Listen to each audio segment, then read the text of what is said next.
Poinsettia, Chapter 21.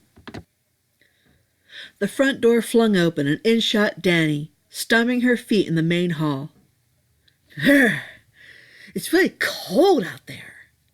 I told you, Gavin sighed. He peered outside, waiting. In shot Angus, back to his regular form and wrapped in Gavin's trench coat and nothing else. Jeez! You're worse than she is, Gavin sighed.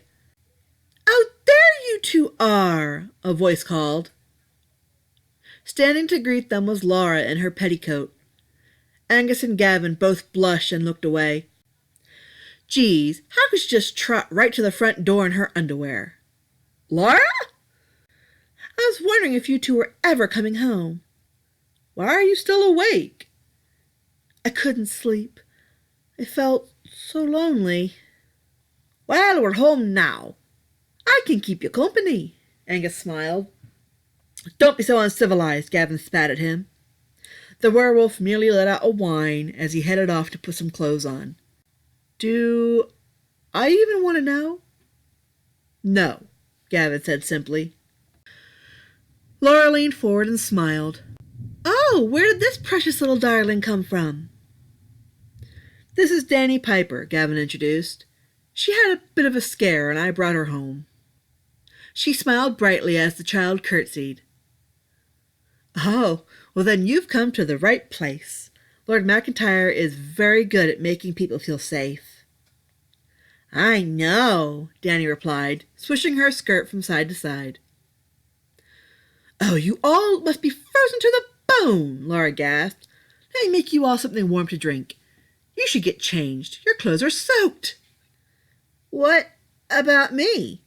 I don't have anything to change into, Danny remarked. Gavin glanced at her a moment. He then slowly grew a thoughtful smile. It's all right. Carradon's room is virtually unchanged from when she used it last. I believe her clothes are still in there. They're a little old-fashioned, but they'll do for tonight. Caradwin? Laura asked. She was my daughter. She passed away many years ago. Laura frowned. Oh, I'm so sorry, Gavin. I didn't know. It's perfectly all right. Some hot tea and cookies sound really good. I'm sure Danny would enjoy some warm milk. Danny nodded in response, taking Gavin's hand as he led her up the stairs. She was in awe at just how big his home was. It had a somewhat familiar feeling to it. It was a small warmth that she felt in certain places in the hospital. It made her so happy. A pair of white double doors is where Gavin finally stopped, releasing her to open the doors and light the lamps. Danny could only gasp in amazement. The room was very large and beautiful. There was a doll's tea set in one corner. In the chairs sat a floppy rabbit, a rag doll, a porcelain doll, and a toy mouse with button eyes. One of the buttons was dangling by a thread. And there was one empty seat. The carpet was a wine color, and the walls were a very light yellow or sand. The molding was painted a bright white. There were other stuffed animals about the walls. There was a small white writing desk to one side with trinkets. There were bookshelves, painted white, and embedded into the wall, filled with bric-a-brac and several small books.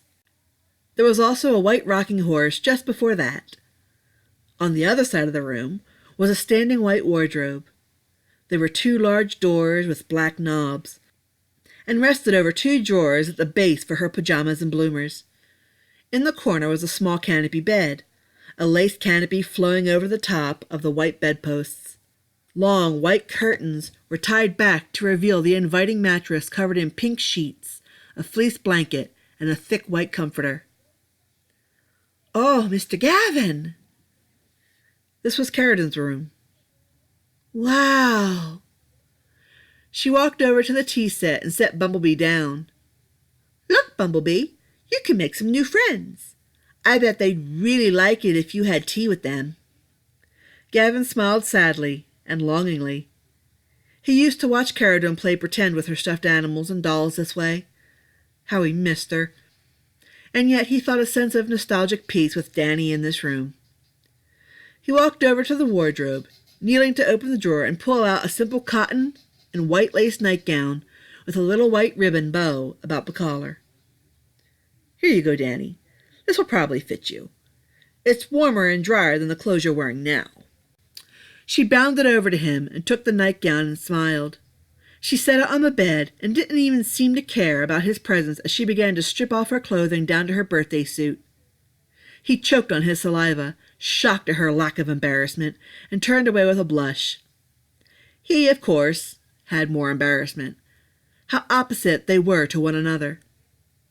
It wasn't as if he hadn't seen naked girls before. She wasn't a woman, so he wouldn't find anything worth lusting after. But even then, he was a gentleman and a former father.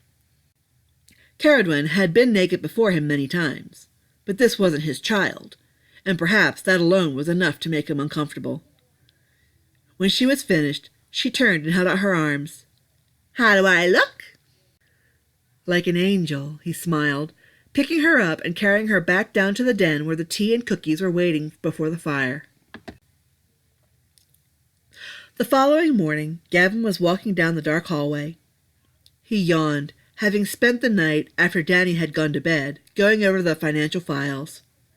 He was very eager for his comfy bed.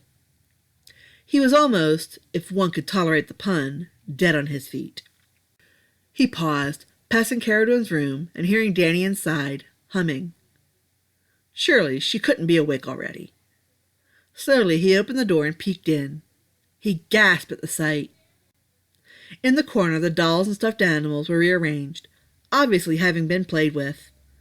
Bumblebee was wearing a little top hat and collar with a bow tie. Dancing about the room, making up an adorable little song, was Danny, dressed in one of Karasu's Sunday dresses. It was a white dress with a wide and layered frilly lace skirt, coming up a little above her knees. Frilly pantalettes covered her legs, and black dress shoes were on her feet. There was a big pink bow on the back, and a lace frock about the front. The arms were tied up in 2 places with pink ribbon, bringing the end of the sleeve about 2 inches above her wrists. She wore white gloves on her hands and a large lace bonnet. In her hands, she twirled a white lace parasol, skipping and spinning about the room with her tune. She talked to herself, pretending to be passing people on the street. She hadn't seemed to notice him at all. Oh, how beautiful she was. "Good day to you, Mrs. Edelweiss," she greeted, with a friendly pull of her skirt and a sidestep curtsy. "Merry Christmas to you and yours." "Why, yes," she continued, pausing only to allow her imaginary companion to speak to her. "I do believe it will be a rather white one this year." She leaned on the parasol briefly, as if a gentleman on a cane, before holding it open over her head again as a proper lady. "My, it does seem like old Mr. Humphrey is as grumpy as ever. He's a real Ebenezer Scrooge, isn't he? I tell you, if I were a wealthy man like him, I'd always give to those less fortunate, and not just during the season." She gasped and looked up at the wall, though what she imagined could have been anything. By her remark, it must have been a clock tower in her imaginary city. "Oh, look at the time! I'll be late for my tea party. Lord Bumblebee will be quite cross if I am too tardy." With that, she scurried across the bedroom and focused her gaze on the tea table full of stuffed animals. "Oh, do forgive me, Lord Bumblebee. I hope I have not kept everyone waiting. How rude of me! To make up for it, I have brought special cakes. They are creamy and powdery and delicious." She paused again as she intently listened to the teddy bear speak in her imagination. "You are very kind. Thank you, Lord Bumblebee." She then took her place in the empty spot. "It is a pleasure to see you all here. You look well." She sipped her pretend tea and let out a surprised gasp. "Oh, this tea tastes like berries. This is so clever." And so her tea party commenced. She had quite a collection of conversations with the dolls and stuffed animals in her company. Some sounded really serious, while others were purely nonsense. It was to be expected, given the fact this was a little girl and no grown lady. The responses presented to her were known only to her, falling upon deaf ears on those now privy to her personal world. Granted, if the effort was worth having, her host could have easily invaded it with stealth and silence, leaving her none the wiser. He chose not to do such things. Her play was her private expression, and he was not invited. He pulled away from the door, falling back to press himself back to lean on the wall in the hallway, taking deep, labored breaths as he brought a hand to his heart. He turned his head and closed his eyes tight, feeling the sobs welling up inside him. A few soft ones escaped him. Why? Why did his heart hurt so much? Was it because she reminded him of Caradwen? Was it because the very thought of having a child in that room again brought back powerful and painful and wonderful memories? Was it the dread of having to remove her from this absolute freedom and joy, to return her to the hospital to wait for her dying day? After all, why should he take her back? She was going to die in their care. There was nothing they could do for her. She was a child born and raised in poverty with no hope of help. Wouldn't it be humane to let her spend her final days in the lap of luxury, to treat her like a little princess for her final days? No, that couldn't happen. No matter how much he longed for her to be Caradwen, she would never be Caradwen. Unable to bear his feelings nor keep them quiet any longer, he dashed down the hall, escaping to his dark bedchamber and locking himself inside.